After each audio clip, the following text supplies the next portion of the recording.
Hello students, welcome to economics in easy way.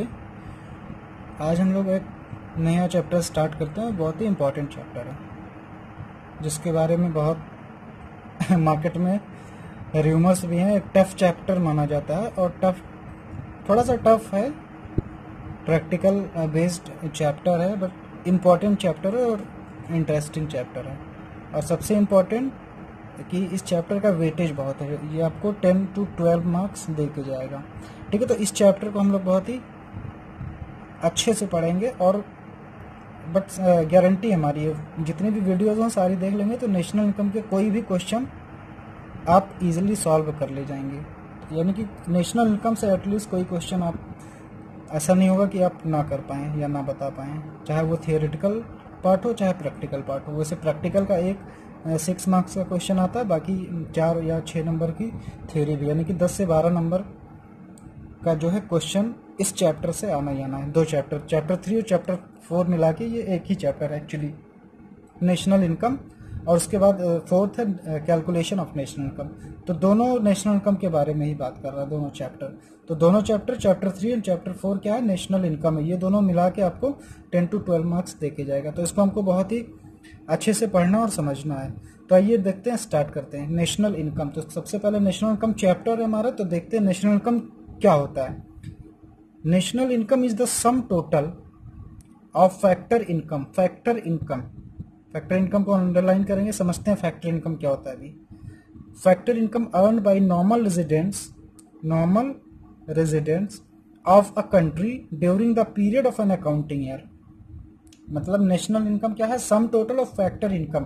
Factor income का total है जो earn किया जाता है normal residents of a country, यानी कि जो हमारी कंट्री का नॉर्मल रेजिडेंट है during the period of an accounting year. ठीक है, तो फैक्टर इनकम क्या है। फैक्टर इनकम अभी हम आगे इसको डिस्कस करेंगे, बट अभी समझ के रखिए कि फैक्टर इनकम का मतलब कि जो हमने कुछ प्रोडक्टिव सर्विसेज या कुछ सेल आउट किया है उससे कमाया, यानी कि जो हमने मेहनत करके कमाया है। सिंपली बोला जाए तो फैक्टर इनकम मीन्स एक जो हमने मेहनत करके कमाया। जैसे एक इनकम होती है जो मेहनत करके नहीं कमाते, कौन सी इनकम होती है जो बिना मेहनत के आती है, यानी कि हमको फ्री में मिल गई।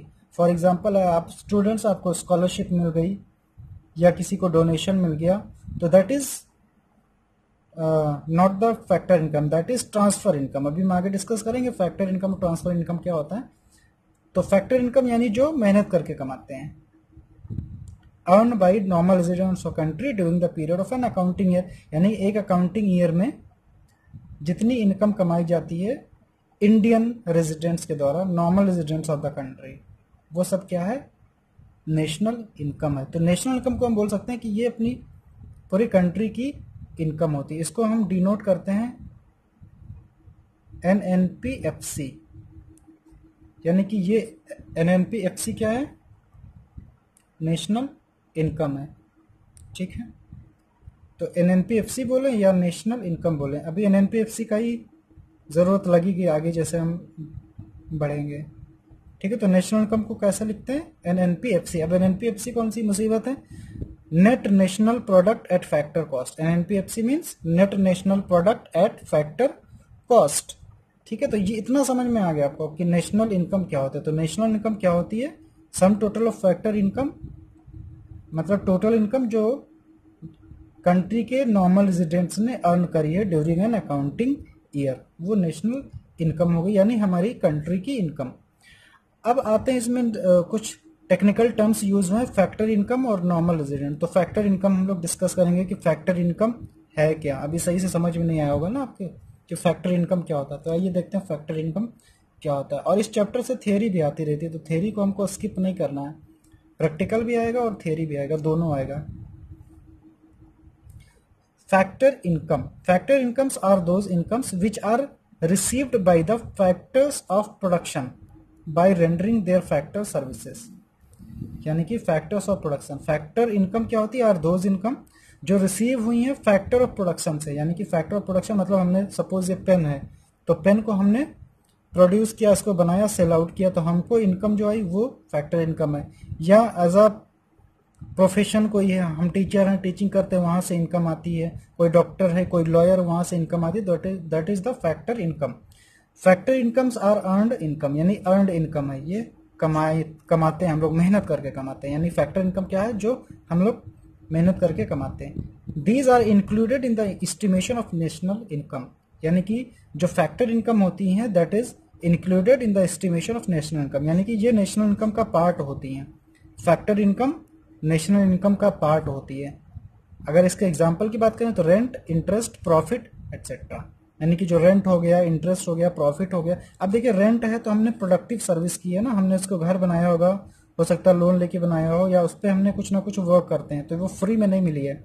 इंटरेस्ट भी प्रोडक्टिव इनकम है। प्रॉफिट, बिजनेस करते हैं तो प्रॉफिट आती है ना, बिजनेस करते हैं तो ही तो प्रॉफिट आती है। तो इसका एग्जांपल में रेंट, इंटरेस्ट, प्रॉफिट। रेंट भी प्रोडक्शन करते हैं, यानी कि प्रोडक्टिव इनकम होती है, पहले हम बिल्डिंग बनाते हैं फिर रेंट आता है। इंटरेस्ट, हमने कहीं किसी कंपनी में इन्वेस्ट कर रखा, वहां से इंटरेस्ट आता है। प्रॉफिट, हम बिजनेस करते हैं, इन्वेस्ट करते हैं, रिस्क लेते हैं, मेहनत करते हैं, उसके बाद में कमाते हैं। तो that is the factor income. Factor income क्या होता है, अर्नड इनकम होता है। अब मोस्ट इंपॉर्टेंटली इसमें आपको याद रखना है, these are included in the estimation of national income. Factor income क्या है, नेशनल इनकम का पार्ट है, यानी कि जब नेशनल इनकम कैलकुलेट करते हैं तो फैक्टर इनकम को उसमें इंक्लूड किया जाता है, कंसिडर किया जाता है। ठीक है, तो अब हम लोग बात कर चुके हैं कि फैक्टर इनकम क्या होता है। फैक्टर इनकम के कॉन्ट्रेरी होता है ट्रांसफर इनकम। ट्रांसफर इनकम क्या है, transfer incomes are those incomes which are received by a person as help, donation और चैरिटी एटसेट्रा। ठीक है, ये क्या होता है, जो एज अ हेल्प मिलता है। These are not included in the estimation of national income, यानी कि जो हम मेहनत करके नहीं कमाते हैं। जैसे स्कॉलरशिप मिल गई, तो स्कॉलरशिप क्या है, इसको हमने मेहनत किया क्या, इसमें कोई हमने इन्वेस्टमेंट किया कि हमने उसमें पैसा लगाया, उसके रिटर्न में मिल रहा है। कोई बिजनेस किया या कोई इन्वेस्टमेंट किया है, नहीं किया, तो स्कॉलरशिप फ्री ऑफ कॉस्ट मिलती है। या डोनेशन फ्री में मिलती है, चैरिटी, ठीक है, या और बहुत सारे तरीके के फंड्स होते हैं। डोनेशन जैसे कहीं पे फ्लड आ गया, तो फ्लड आता है तो गवर्नमेंट क्या करती है, या किसी और कंट्री की गवर्नमेंट भी कई बार, या वर्ल्ड बैंक या IMF उनको डोनेशन देता है कि वहाँ की स्थिति सुधरे, तो वो क्या होता है, वो फ्री में देती है। तो जो डोनेशन है, चैरिटी होता है, दैट इज ट्रांसफर इनकम, जो मेहनत करके नहीं कमाते, यानी कि जो फ्री में मिलता है, तो वो क्या होता है आपका ट्रांसफर इनकम। अब देखिए नॉर्मल रेजिडेंट, इसमें एक और टेक्निकल टर्म आया था नेशनल इनकम में, नॉर्मल रेजिडेंट। तो नॉर्मल रेजिडेंट क्या होता है या कौन होते हैं नॉर्मल रेजिडेंट। देखिए रेजिडेंट और सिटीजन, रेसिडेंट, सिटीजन, जब हम यहाँ पे इकोनॉमिक्स में बात करते हैं तो सिटीजन से हमको मतलब नहीं है,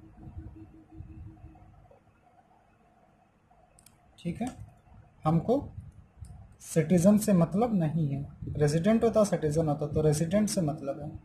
तो सिटीजन जो इंडिया में पैदा हुआ था, यानी कि जो इंडिया में बर्थ लेता है, टेक बर्थ, वो होगा सिटीजन। बट रेजिडेंट की बात करें तो रेजिडेंट अगर कोई फॉरेनर भी आके इंडिया में रहता है, अगर कोई फॉरेनर पिछले 1 साल में इंडिया में रह जाता है, यानी कि कोई भी फॉरेनर है वो इंडिया में आया 1 साल रह गया, तो वो यहाँ का नॉर्मल रेजिडेंट माना जाता है। ठीक है, तो नॉर्मल रेजिडेंट कौन है, who ordinarily resides in the country concern, यानी कि जो भी उस पर्टिकुलर रिलेटेड कंट्री में रह रहा हो। ठीक है, रेजिडेंट सिटीजन अलग है। सिटीजन हो सकता है इंडिया का हो बट वो अमेरिका में रह रहा हो, पता लगे 2 साल से वो इंडिया आया ही नहीं, तो वो वहाँ का रेजिडेंट हो जाएगा। फिर वो वहाँ पे भी टैक्स पे करता है। कहाँ पे टैक्स पे करेगा, वो टैक्स इंडिया में नहीं पे करेगा, अमेरिका में करेगा, तो वो वहाँ का नॉर्मल रेजिडेंट, वहाँ का रेजिडेंट माना जाता है। सिटीजन नहीं माना जाता, रेसिडेंट माना जाता है। ठीक, तो सिटीजन और रेसिडेंट अलग अलग कॉन्सेप्ट है। And second, whose centre of economic interest lies in that country. अब देखिए जिसका सेंटर ऑफ इकोनॉमिक इंटरेस्ट उस कंट्री में लाई करता है। सेंटर ऑफ इकोनॉमिक इंटरेस्ट का मतलब क्या है यहाँ पे, सेंटर ऑफ इकोनॉमिक इंटरेस्ट का मतलब, सेंटर ऑफ इकोनॉमिक इंटरेस्ट का मतलब है कि वो वहां पे अर्न करता हो और स्पेंड भी करता है या इन्वेस्ट करता है। ठीक है, तो इसका मतलब क्या है, उसका इकोनॉमिक इंटरेस्ट सारा वहीं पे है। अब कोई अमेरिकन पर्सन आके इंडिया में रहता है, 1 साल रह गया, तो इसका मतलब क्या हुआ, वो यहाँ का रेजिडेंट होगा क्योंकि उसने यहीं पे अर्न किया और यहीं पे इन्वेस्ट या स्पेंड किया, तो यहाँ वो जो है यहाँ का रेजिडेंट, इंडिया का ही रेजिडेंट माना जाएगा, वो सिटीजन ज़रूर अमेरिका का है। ठीक है, तो ये कॉन्सेप्ट होता है नॉर्मल रेसिडेंट का। ठीक है, तो समझ में आ गया होगा। दो चीज़ें, who ordinarily resides in the country concern या whose centre of economic interest lies in that country, उसकी इकोनॉमिक इंटरेस्ट यानी कि उसकी अर्निंग और इन्वेस्टमेंट सब चीज़ इसी कंट्री में होता है। तो जिस भी कंट्री में ये चीज़ें होंगी वो वहाँ का क्या ट्रीट किया जाएगा, नॉर्मल रेसिडेंट।